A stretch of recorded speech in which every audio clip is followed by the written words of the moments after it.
J'en profite pour remercier la présence de M. Parra, vice-président du Conseil général et maire du Château.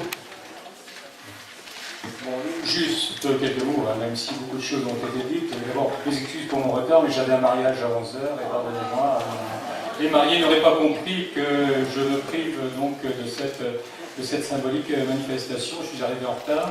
Moi, je suis ici pour montrer la solidarité du sud de l'île d'Oléron par rapport au nord. Le sud a été sinistré. Je n'oublie pas quand même que la commune de Saint-Trojan est en zone noire, mais par comparaison douloureuse, c'est bien sûr Boyardville et la Pérotine qui retirent toute notre attention, même si justement la solidarité des élus doit être principale au niveau de l'île d'Oléron, c'est une évidence, mais également au niveau de la Charente-Maritime. Alors, c'est peut-être anecdotique, mais je dirais qu'à titre personnel, même si je ne ferai pas bouger l'État, bien sûr, la position d'État, j'étais déjà hostile aux zones noires dès le départ. Je considère que l'alerte, la prévention, la protection doivent être une solution et la seule solution possible. On est sur le littoral, on est des adultes, on est des grands garçons, des grandes filles. On sait pertinemment que de toute façon, la nature nous dépassera un jour. Ce sera peut-être centenaire, mais la nature sera la plus forte. On sait qu'il y a un risque. Ce risque, on est assez grand pour l'assumer. Et pour moi, la vraie solution passe en effet par l'alerte, la protection et la prévention. Alors en la matière, bon, il y a des initiatives qui ont été prises.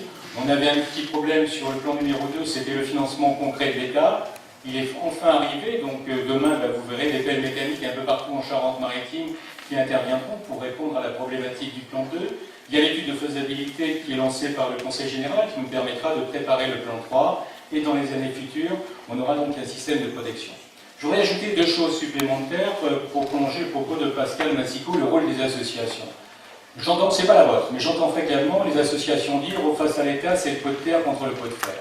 Il ne faut surtout pas croire ça, et on a l'exemple concret en effet de la Ligue PACO et de l'association.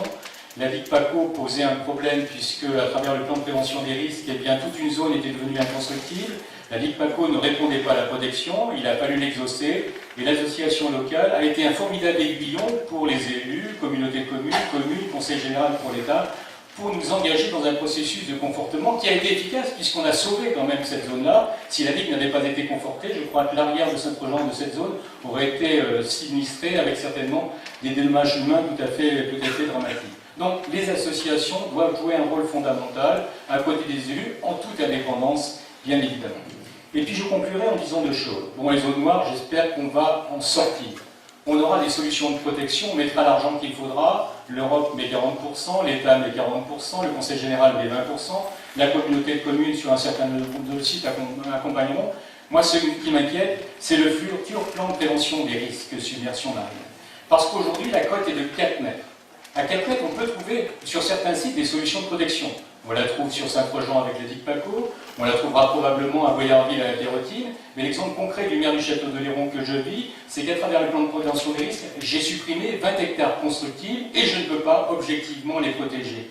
Si demain la cote passe à 4,50 m et le préfet a évoqué cette situation, on n'a plus de solution concrète. On ne pourra pas protéger à hauteur de 4,50 m.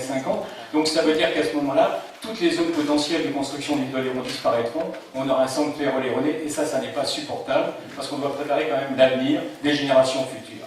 Donc ce que je veux dire, c'est que ce combat est à mener contre les zones noires, pour trouver des outils de protection, et aussi pour convaincre l'État bien qu'il doit être raisonnable. La cote de 4 mètres est une cote déjà très élevée, avec des protections qui vont coûter très cher. Il faut qu'on en reste là, et ça c'est un combat supplémentaire qu'on aura à mener demain. Merci.